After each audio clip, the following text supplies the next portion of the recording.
Boa noite a todos. O título da nossa mensagem nessa noite é A Igreja Superpoderosa. A Igreja Superpoderosa. Esse é um sermão preparado para a comemoração de mais um ano de vida da nossa igreja. Em julho nós comemoramos o aniversário da igreja.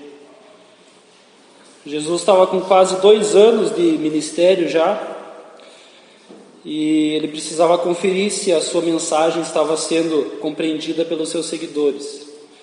Ele já tinha andado bastante, já tinha feito muitos sinais, muitos prodígios, muitas pregações. O seu ministério estava se desenvolvendo, mas ele precisava ter certeza se a mensagem dele estava sendo compreendida da maneira correta. Quando a gente chega em Mateus 16, principalmente entre os versículos 5 e 12, e os de antes também, os próximos versículos, a gente vê Jesus, nessa altura do ministério dele, fazendo como se fosse uma espécie de teste, para saber até onde a mensagem que ele estava pregando estava sendo absorvida pelos ouvintes. Você pode abrir em Mateus 16, 5, a gente não vai ler esse texto, a gente vai ler o texto depois, a partir do 13, mas nós vamos ficar o tempo todo só em Mateus. Mateus 16.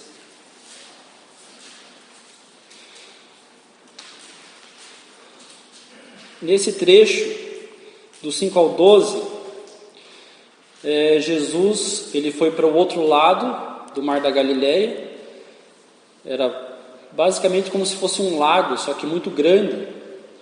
Então a melhor forma para ir para o outro lado de lá é atravessando de barco por meio do mar, para não precisar dar uma volta muito grande. Jesus foi antes, os seus discípulos foram depois.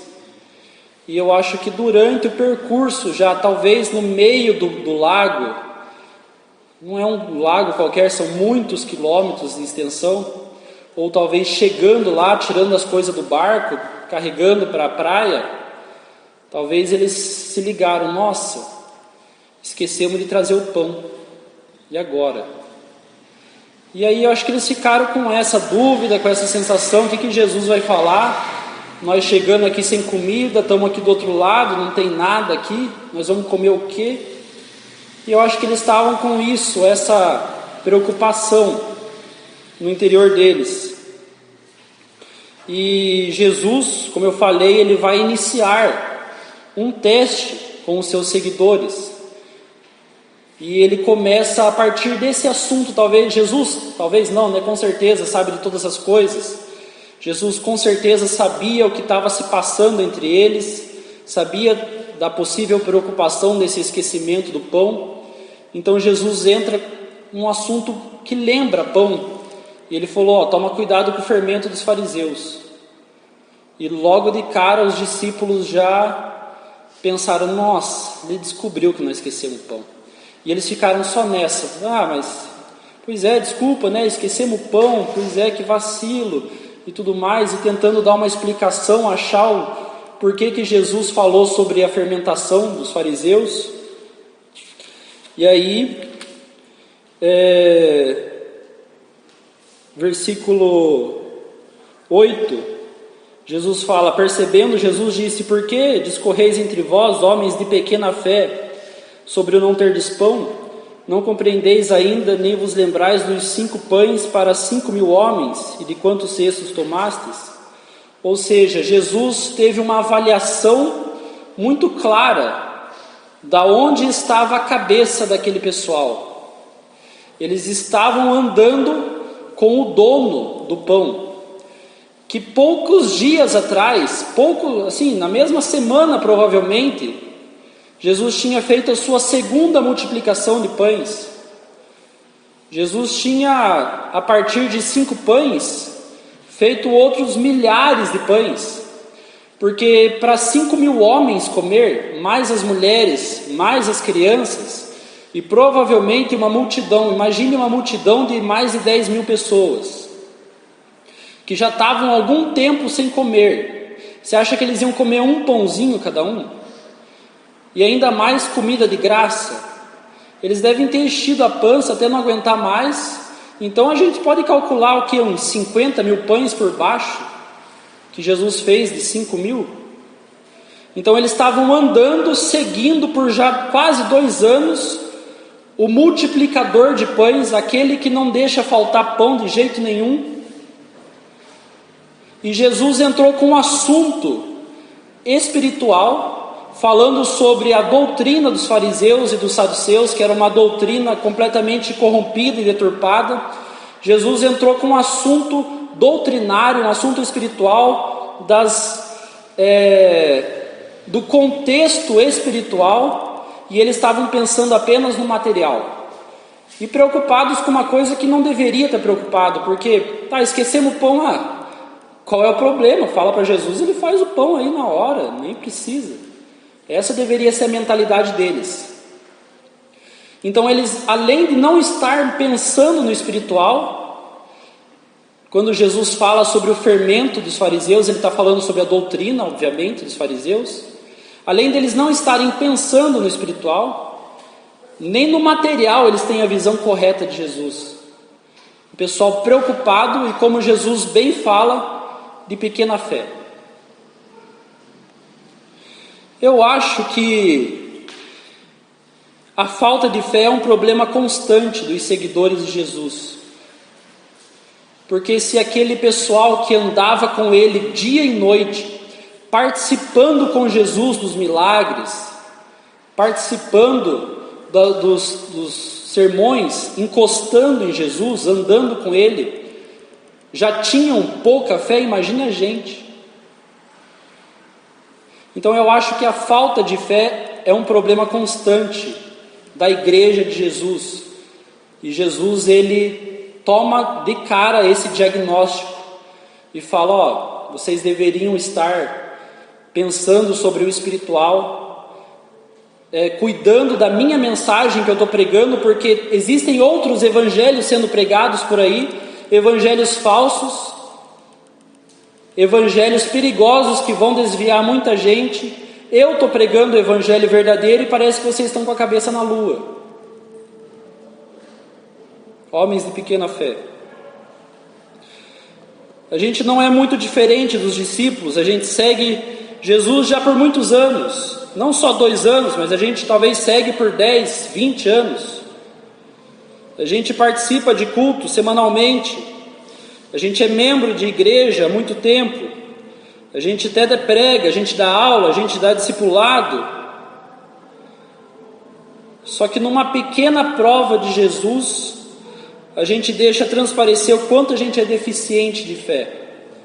É só Jesus vir com uma pequena pergunta, é só Jesus vir com um pequeno problema, um problema espiritual, que a gente deveria sacar logo de cara o motivo desse problema.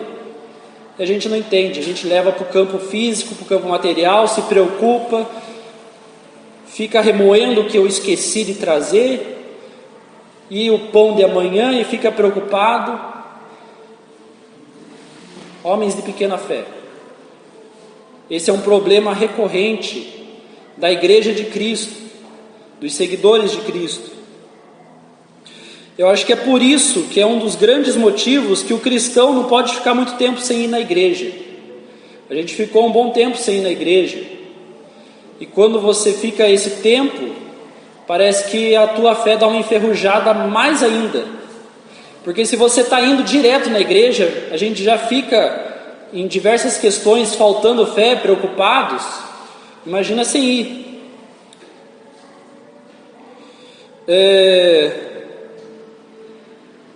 Jesus, ele termina essa parte do texto relembrando os discípulos. Ele fala lá no versículo 11, como não compreendeis que não vos falei a respeito de pão? Eu não estou falando nada de pão, rapaziada. Eu nem sequer falei de pão. E sim, acautelai-vos do fermento dos fariseus e dos saduceus. Ele repete a mesma coisa que ele falou, e aí no 12 ele explica. Na verdade, subentende-se, da explicação, porque daí os discípulos caem em si. Eles falam: então entenderam que não lhes dissera que se acantelassem do fermento de pães, mas da doutrina dos fariseus e dos saduceus. Então Jesus ele teve que relembrar mais uma vez, passar mais uma vez um assunto que ele já tinha falado. E eu acho que essa é uma das principais, não é a única função, mas é uma das principais funções do porquê a gente está aqui agora. Relembrar a mesma coisa, porque se não relembrar a gente vai esquecer. E Jesus ele retornou mais uma vez no assunto, e os discípulos, não, beleza, agora eles meio que pegaram no tranco. Jesus teve que dar um empurrãozinho: não estou falando de pão. É verdade, está falando da doutrina deles. Não, beleza, pode deixar que a gente vai ficar esperto daqui para frente. Foi mais ou menos esse o diálogo entre eles.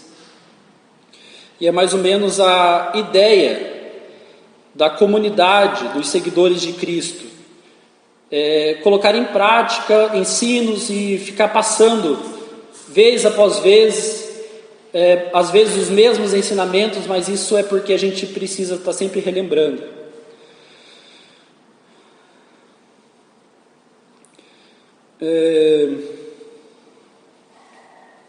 Quando a gente entra no versículo 13, e é o texto que a gente vai trabalhar com um pouquinho mais de profundidade, a gente vai trabalhar do 13 ao 19, Jesus ele continua o teste em relação aos seus seguidores. E você vai ver que Jesus ele vai, a cada passo nesse teste, ele vai afunilando mais as suas perguntas. Ele vai sendo cada vez mais específico e cada vez mais direto.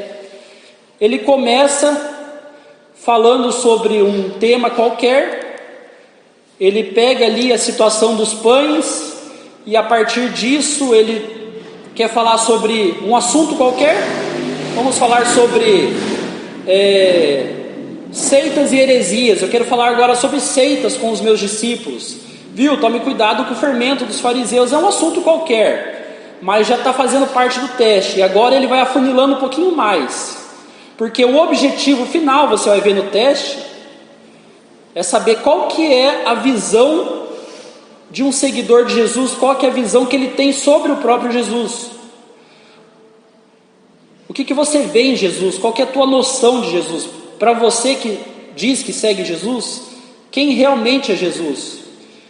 Então Jesus ele está mais ou menos fazendo esse teste, e ele vai indo cada vez afunilando mais.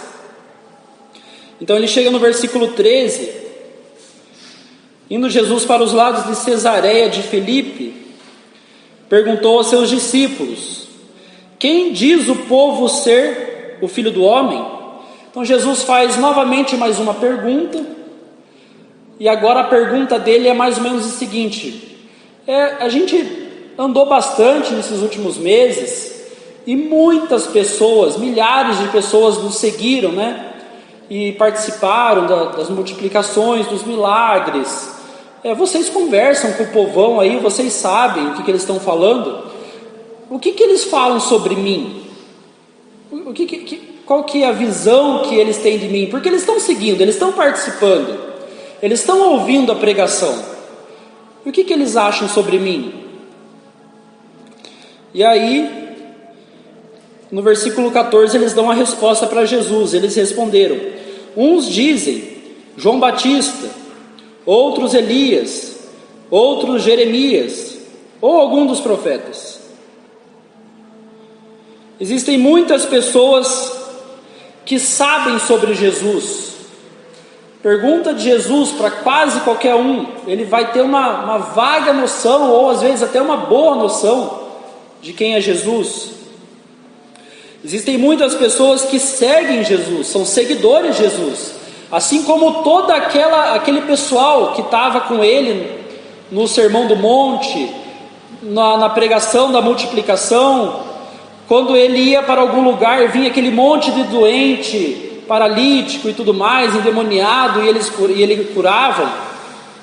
O que mais é do que seguidor? Eram seguidores, pessoas que conheciam, sabiam, tinham visto.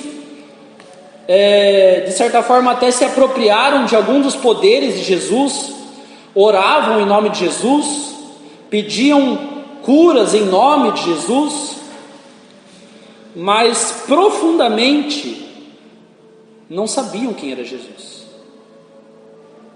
Eles até têm uma visão boa de Jesus, como a maioria, eu posso dizer que eu acho que mais de 90% das pessoas que já ouviram falar de Jesus tem uma visão positiva de Jesus. No mínimo eles sabem que Jesus é um bom homem, no mínimo. Assim como esses seguidores. Porque quando eles falavam que Jesus era João Batista, era Elias ou era Jeremias, isso é um dos maiores elogios que alguém poderia receber. E eles estavam mais ou menos no caminho. Você vê que eles têm pelo menos um pouquinho de conhecimento para falar isso. Porque Malaquias fala que Elias tem que vir antes do dia final, antes do grande dia. Então talvez eles estavam ali mais ou menos no caminho. Deve ser Elias que já veio, já está preparando o caminho para o dia do Senhor, conforme Malaquias disse. Existia uma crença ali, uma lenda urbana, digamos assim, de que Jesus era a reencarnação ou João Batista ressuscitado, porque falava muito parecido. E Jesus era mais ou menos parente também, né, de João Batista e tudo mais. Talvez, pode ser que tivesse alguma semelhança física, mas a pregação de João Batista era muito parecida com a de Jesus. Então existia essa lenda de que Jesus era a reencarnação de João Batista. E também existia uma lenda muito antiga, até antes de Jesus, antes até de João Batista, de que quando o povo de Deus, e isso tem alguma base bíblica, mas era uma grande lenda também dos judeus, de que quando o povo judeu estava aflito, necessitado, Jesus mandaria o profeta sofredor, o profeta Jeremias, que viria ajudar. E o profeta Jeremias, para a população em geral, para o povão em geral, era um profeta muito bem visto. Então as pessoas tinham uma boa noção de Jesus, no sentido de que é um bom homem, está fazendo o trabalho dele muito bem, está ajudando o pessoal, está salvando muita gente da morte, da doença, diz que até faz pão multiplicar, mas não conheciam Jesus. Então Jesus, ele continua o seu teste, e ele vai afunilando cada vez mais.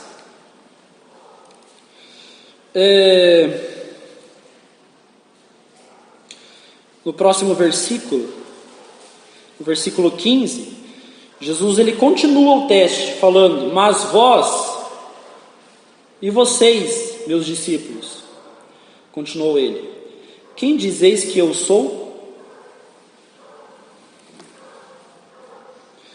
Eu acho que ali era mais ou menos assim, é agora ou nunca. Eu já estou há 2 anos andando com esses 12, dá para ver que eles ainda estão bambeando. Quando eu falo sobre um assunto, eles vêm com outro, pensando em pão. O pessoal, de uma forma geral, a grande maioria das pessoas não sabem quem eu realmente sou, acham que eu sou Elias, João Batista, um profeta aí. Agora eu tenho que saber deles, dos discípulos que estão junto comigo, se eles realmente sabem quem eu sou, porque senão, o que eu estou fazendo aqui? Estou pregando dia após dia o Evangelho, pregando, fazendo sinais, fazendo prodígios, e parece que não está resolvendo nada. Aí só falta eu morrer, esses 12 aí que deveriam tocar adiante o Evangelho, não saberem a verdade sobre quem eu sou, não vai adiantar de nada. Esse era o contexto. Era uma prova muito importante para Jesus ter certeza de que o trabalho dele estava funcionando com os 12, no mínimo com os 12, porque com a maioria já dava para ver que a maioria não tem uma grande noção de quem é Jesus.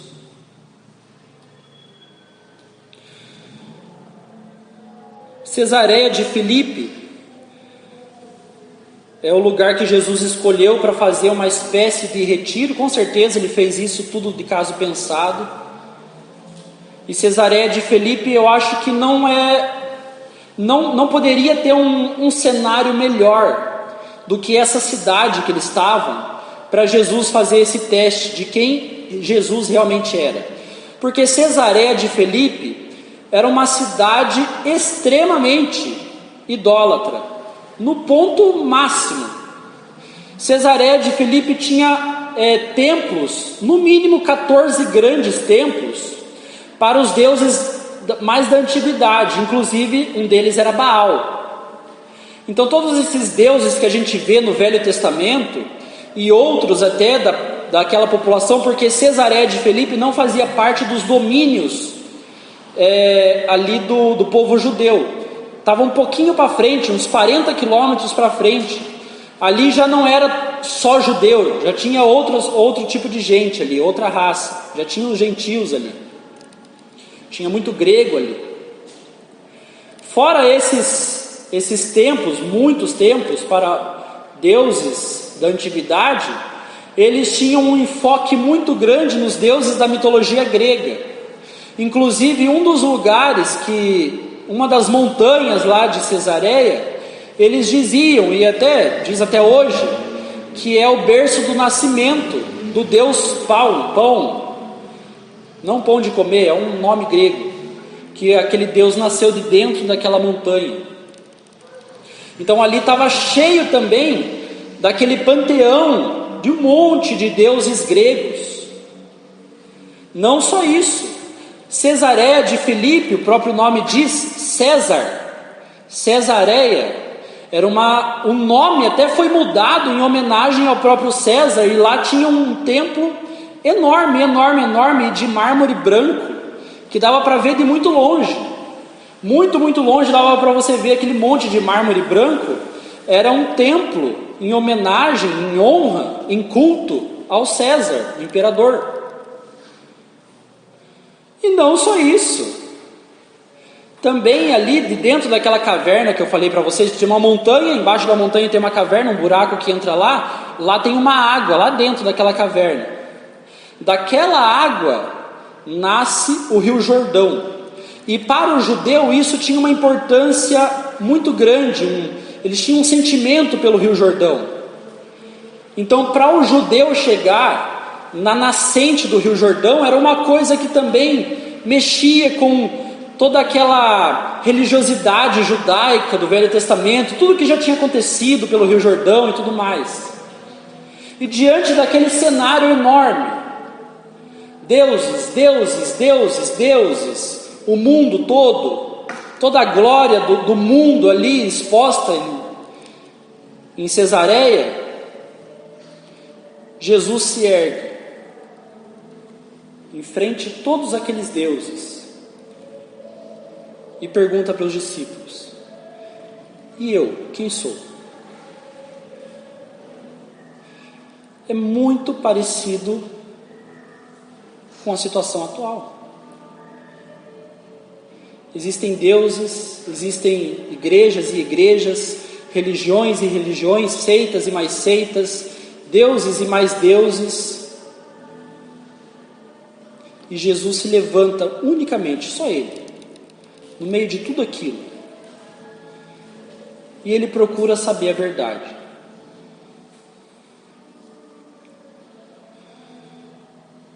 Versículo 16.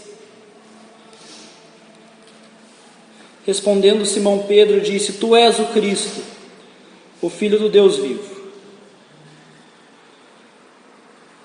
Eu acho que até Jesus respirou aliviado nessa hora, porque aí deu para ter certeza de que pelo menos um de todos aqueles milhares de pessoas que tiveram contato com Jesus, se não até milhões, pelo menos um sabia quem era Jesus. E você vê que pela forma como o texto é escrito, e nos outros 2 evangelhos que tratam sobre esse texto, dá a noção de que Pedro respondeu na lata. É possível, o texto não fala, mas é possível que os outros 11, diante das respostas anteriores, que já eram boas respostas, comparar Jesus com outros grandes profetas, naquele lugar que eles estavam, longe de casa, vendo aquele monte de templo e tudo mais, talvez eles hesitaram. O Senhor talvez eles ficaram pensando, Pedro não. Pedro já sabia a resposta. Tu és o Messias. E ele é tão profundo na sua resposta, porque ele fala, tu és o Cristo. Na tradução original, é a mesma coisa do que chamar de Messias. E quando alguém fala isso, ele está se referindo a um ungido. E quando ele fala Filho do Deus vivo, ele está se referindo a alguém que é ungido pelo próprio Deus. Alguém que é ungido, você é ungido para você ser rei. E você é ungido pelo próprio Deus, então ele deu a resposta mais perfeita que poderia dar, e no momento certo, do jeito certo. Tu és o Filho de Deus, tu és o Salvador, tu és o Messias, eu sei quem o Senhor é, eu sei.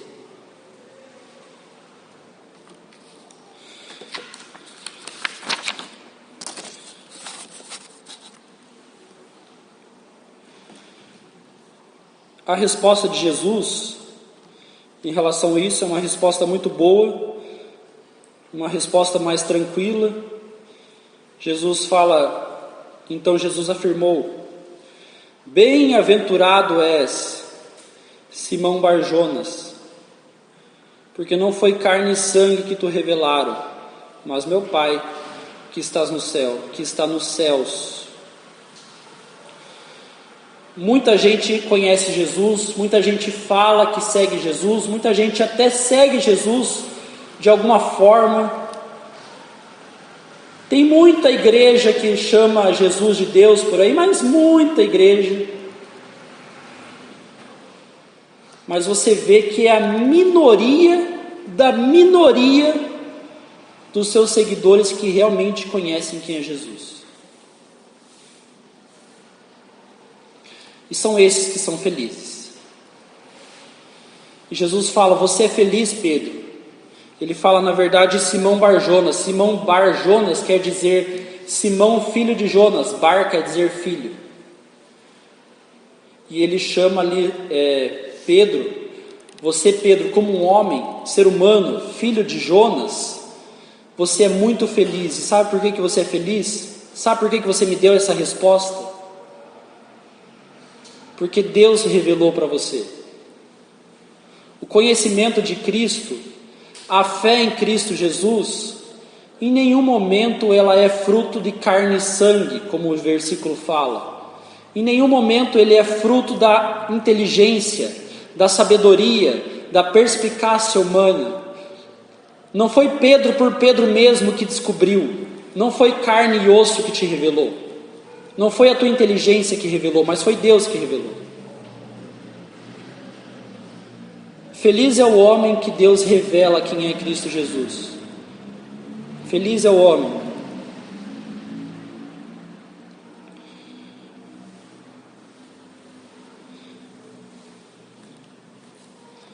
E essa convicção que Pedro teve, essa fé que Pedro teve naquele momento, e a fé que qualquer um que realmente conheça Cristo como Senhor, como ungido de Deus, como Messias, como Salvador, ela traz alguns poderes muito importantes. E a gente vai ver os 2 poderes que o texto traz. 2 poderes para quem professa Cristo como Messias. O primeiro poder é o poder sobre a morte. O primeiro poder é o poder sobre a morte.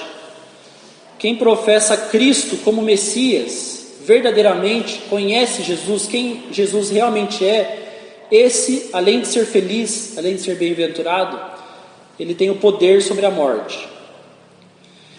Antes de mais nada, eu preciso já deixar de alerta que cada poder que eu vou falar, são 2, eles trazem consigo uma grande responsabilidade junto.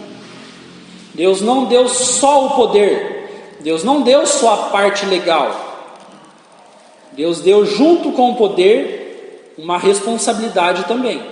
Você vai receber o poder, mas você vai ter que saber como administrar isso. Então, o primeiro poder, que é o poder sobre a morte, ele traz a responsabilidade de exercitar a fé. Até porque a fé sem obras é morta, não produz frutos, não produz crescimento. A fé concedida por Deus para reconhecermos Cristo como Senhor é a base para o crescimento da igreja. Lembra que Jesus falou: olha, quem revelou para você, Pedro, foi Deus. E você vai ver que essa revelação de Deus para nós, essa fé que Deus nos dá, a fé salvadora, a fé que faz o homem crer em Jesus, é a base da formação da igreja. Não existe igreja, não existe porta, não existe nenhum lugar que fale sobre Jesus, mas que tenha erros do conhecimento de Jesus. Não existe. Uma igreja, para ser chamada igreja de Cristo, é um lugar onde as pessoas de dentro dela sabem realmente quem Cristo é. E a partir disso a igreja vai ser edificada. Então, o versículo que a gente vai ver vai explicar isso de uma maneira muito clara. Versículo 18. Jesus continuando, a falar com Pedro. Também eu te digo que tu és Pedro, e sobre esta pedra edificarei a minha igreja. Através da fé de Pedro, se deu início à nova igreja de Cristo. E através da fé de cada um de seus membros, através da nossa fé, de todos os salvos, a igreja continua o seu processo de edificação. Naquele momento que Pedro deu aquela resposta, quando Jesus realmente esperava uma resposta daquela, e Jesus providenciou todos aqueles testes anteriores, todo aquele cenário para fazer a pergunta final e ter certeza de que o seu evangelho estava sendo compreendido, as coisas estavam funcionando e Pedro realmente deu a resposta correta. Naquele momento a fé de Pedro se torna o primeiro fundamento onde seria erguida a igreja de Cristo. Não que a igreja seria estruturada em cima da pessoa de Pedro. Até porque Jesus mesmo fala, não se trata de carne e sangue, mas se trata de fé. Então Pedro foi o primeiro membro da igreja de Cristo, pois foi o primeiro de seus seguidores que o reconheceu como Messias. De todas as pessoas que Jesus tinha andado, tinha curado, com certeza um ou outro teve fé, talvez foi salvo e tudo mais, não tem como a gente saber. Mas a partir da inauguração da igreja, Pedro foi o primeiro. E a gente vai ver isso mais tarde, quando que se dá início. E você vai ver que tudo começa com Pedro. Quando ele fala sobre essa pedra edificarei, ele não está falando sobre Pedro. A pedra nunca foi Pedro, sempre foi Cristo. Porque o próprio Pedro fala isso na primeira carta dele. Quando Pedro vai escrever a sua carta, já como apóstolo, ele vai escrever a carta para a dispersão para os judeus que estavam espalhados pelo mundo. 1 Pedro, capítulo 2, 8, se não me engano. Ele fala sobre a pedra angular.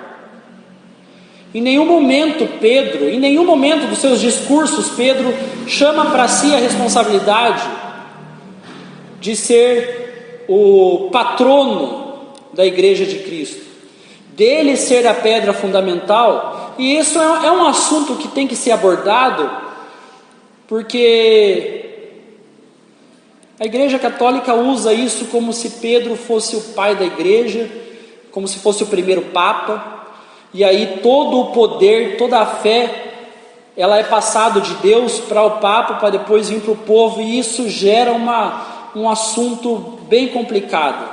Por isso que é bom a gente tratar isso. Até parece simples falando, mas muita gente se confunde. Pedro mesmo fala: eu não sou pedra nenhuma.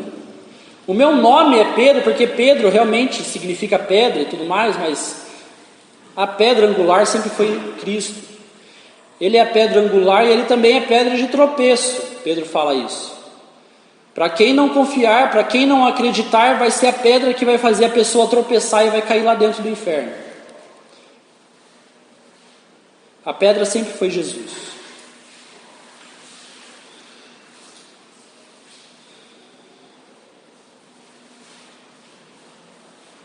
Então a gente pode discernir quando uma igreja, realmente um prédio que tem uma placa de igreja, ela faz parte da igreja de Cristo, se ela tem real conhecimento sobre a pessoa de Cristo, ela tem fé no Senhor Jesus Cristo e prega a verdade.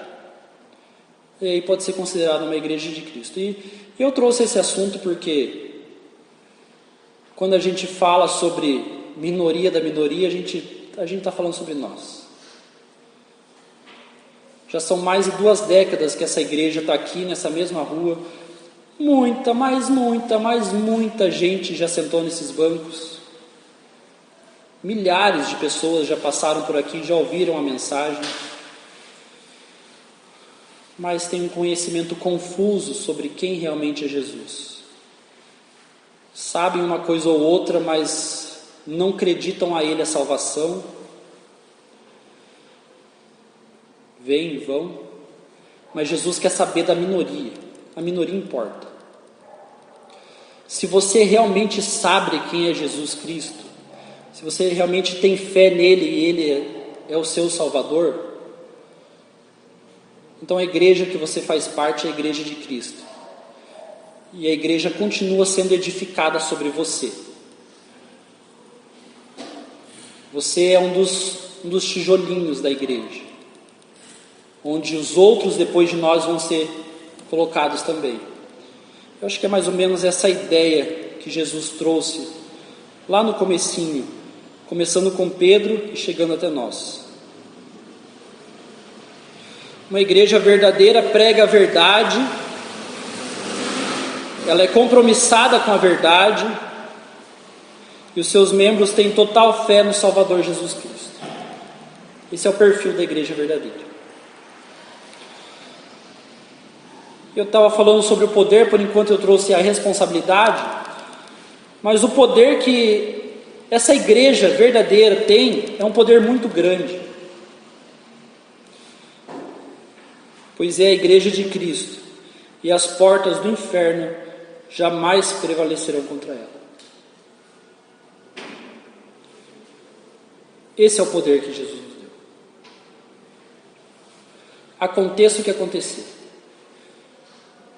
venha o que vier, por mais duro que seja o problema, as portas do inferno não prevalecerão contra nós. Quando fala sobre portas do inferno, a noção de porta de inferno, a porta de Hades no original, traz a noção de um império do mal, uma força destrutiva maligna, uma força sugadora, uma força que vem com todas a energia para tragar quem puder. Aqui não. Aonde tem a verdade, não.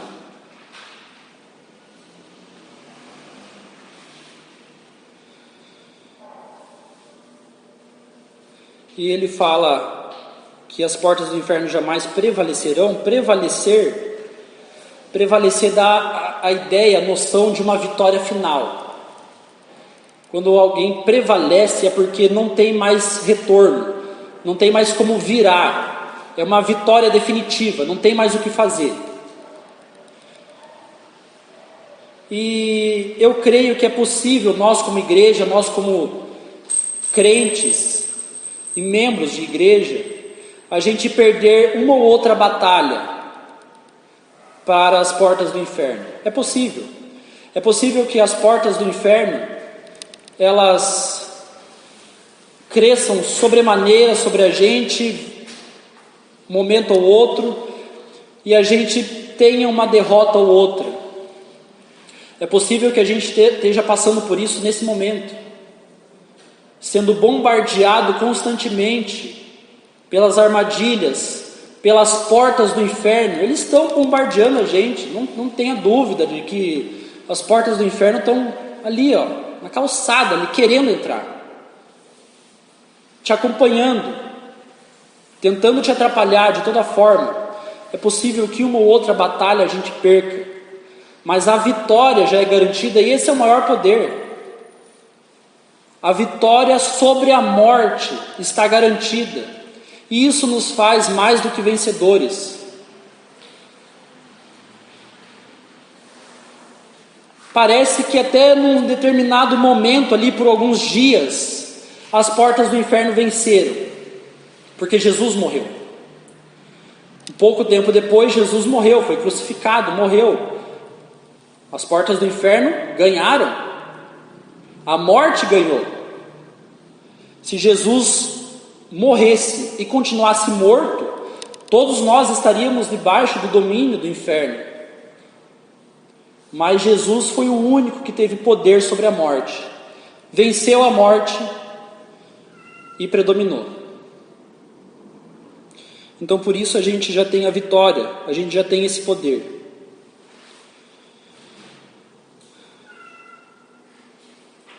O segundo poder é o poder sobre o reino dos céus. Poder sobre o reino dos céus. O próximo versículo fala, Jesus continuando a falar com Pedro: dar-te-ei as chaves do reino dos céus. O que ligares na terra terá sido ligado nos céus, e o que desligares na terra terá sido desligado nos céus. Poder sobre o reino dos céus. Receber as chaves do reino dos céus é algo extremamente poderoso. E você observando que Jesus, imagine Jesus dando a Pedro: ó, você agora tem a chave do reino dos céus. Eu acho que esse é um poder até grande demais para um ser humano. Mas como assim? Dar a chave do reino dos céus? Realmente é um poder incrível que o salvo tem. Esse texto ele nos dá a ideia definitiva de que quando Jesus está tratando essas coisas com Pedro, ele está olhando Pedro como um dos membros da igreja. Ele está olhando para o Pedro, aquele Pedro que confessa Jesus como Salvador, aquele Pedro que tem fé. E falando para ele está falando para todos os seus membros. Ele está falando com nós. Ele fala para Pedro porque Pedro tem a responsabilidade de repassar isso, e Pedro faz isso. É por isso que a gente está aqui agora. É porque Pedro fez a lição como deveria ter sido feita. E os outros também fizeram, e por isso que a gente está aqui agora. Resta saber se a gente vai fazer também para que outros ouçam a mesma coisa e tenham o mesmo poder que nós. Então Pedro não detém sozinho, como o imaginário popular fala, a chave dos reinos dos céus. São Pedro não está na porta do céu. Desculpe te dizer, mas São Pedro não está lá na porta. A coisa não é muito fantasiada como é que eles pregam, como as piadas falam, que para você entrar no céu, se você tiver um pouco de sorte, você entra. Se você conseguir contar alguma coisa engraçada, convencer São Pedro, ou pegar um horário que ele saiu, foi no banheiro, e você entrar ali de fininho, ou pegar um horário que ele está dormindo, e você roubar a chave dele e entrar no céu, isso daí é baboseira. Jesus está falando isso com você também. Você detém o poder de ter as chaves do reino dos céus. O que isso significa? Chave, o que chave faz? Chave abre. A chave abre o reino dos céus. Você tem esse poder na mão. Nós temos como igreja. Abrir o reino dos céus para aqueles que não conhecem. E Pedro fez isso muito bem no dia de Pentecostes. E é ali que tem início a igreja. Quando Pedro ele usa do poder do evangelho, o poder da pregação, e ele prega e ele abre a chave, a fechadura do reino dos céus, e ali 3.000 pessoas entram. Você também tem esse poder.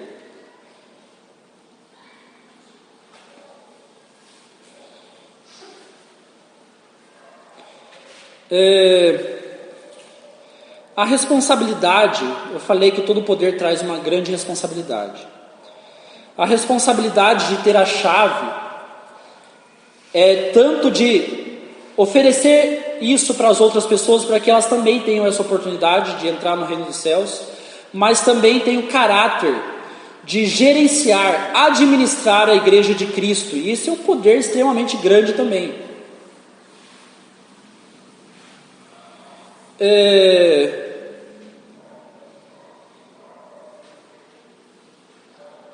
Jesus, quando ele fala: o que ligares na terra terá sido ligado nos céus, e o que desligares na terra terá sido desligado nos céus, mais uma prova de que ele não fala só isso para Pedro, como se fosse a missão de Pedro é essa, e o que as pessoas acham, né? Que Pedro está lá, São Pedro está lá guardando lá o portão do céu. A prova de que Jesus não fala diretamente para ele, mas fala para todos os seus seguidores, inclusive nós, é que 2 capítulos para frente, Jesus fala a mesma coisa para todos nós.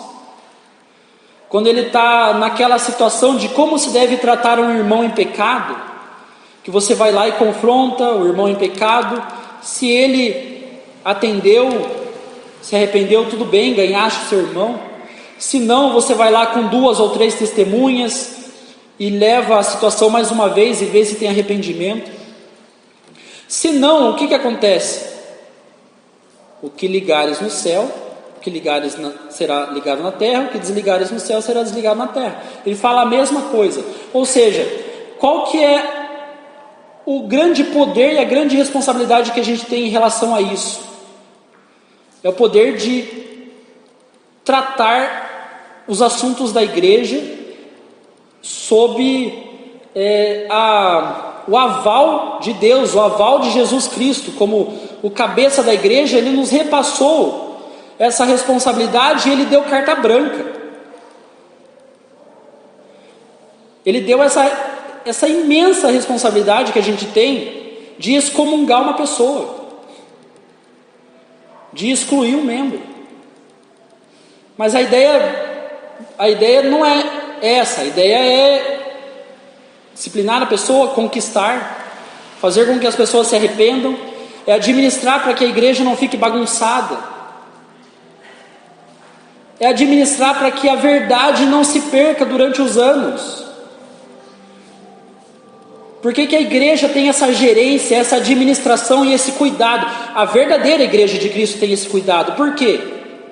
Porque a igreja é edificada sobre a fé em Cristo Jesus. Se esse conhecimento, se essa verdade sobre Jesus se perder em algum momento, não é mais igreja de Cristo. Então é um poder muito grande, mas é uma responsabilidade maior ainda, de manter o zelo doutrinário da igreja, continuar ano após ano pregando só a verdade, nada mais do que a verdade. Doa a quem doer. E se alguém não concorda, se alguém não está feliz com isso, a porta está aberta. Jesus mesmo, o dono da igreja, dá a carta branca.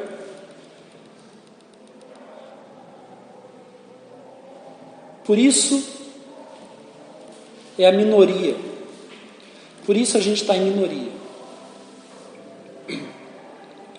Mas não tem problema. É a minoria mais poderosa que existe nesse mundo. Para terminarmos, nossa igreja completa esse mês mais um ano de existência, e eu não tenho certeza de quantos anos são, acredito que seja já 25, né? 24, por aí. Independente das circunstâncias, a igreja continua sendo a igreja de Cristo e Ele continua testando a nossa fé. Passamos por lutas, passamos por dores, passamos por provações, mas a igreja continua sendo a igreja de Cristo. Nós temos um poder muito grande, nós somos já vencedores.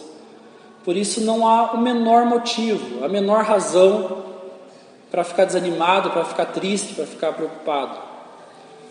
A gente precisa exercer o nosso poder e continuar cuidando da doutrina, porque a igreja só cresce espiritualmente em verdade, só com a verdade do Evangelho. Então, parabéns para vocês por mais um ano de igreja. Espero que ano que vem todos estejam aqui para a gente cantar parabéns e comer um bolo. Esse ano não vai ter, mas é assim mesmo. Vou encerrar.